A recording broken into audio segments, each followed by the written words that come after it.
Kaixo Xavier, ¿cómo va todo? Te escribo desde Petritegui, el caserío familiar en Astigarraga, para enviarte la receta que me pediste. He hablado largo y tendido con Chechu y hemos llegado a una conclusión, que no hay ningún secreto para elaborar una buena sidra natural. Solo se necesitan 3 ingredientes principales: las mejores manzanas, sabiduría y dedicación.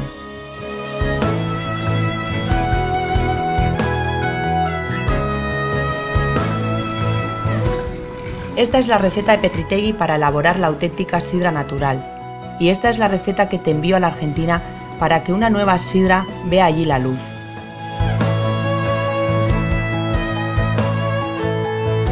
¿Sabes una cosa, Xavier? Últimamente he soñado muchas noches con esos manzanales de la Patagonia de los que tanto me hablas. Imagino la riqueza de vuestra tierra, la sabiduría de sus trabajadores, la calidad y el sabor de los frutos cosechados.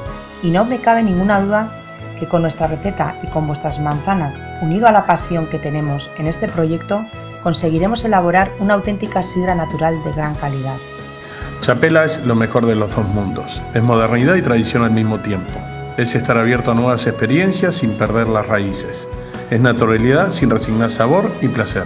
Txapela es la única sidra natural vasca auténtica que se elabora 100% con manzana de nuestra Patagonia. Txapela, lo mejor de los dos mundos. Estoy segura de que Txapela, la sidra vasca natural de Argentina, será un producto de inconfundible sabor y autenticidad, lo mejor de nuestros dos mundos. Sorteón, mucha suerte.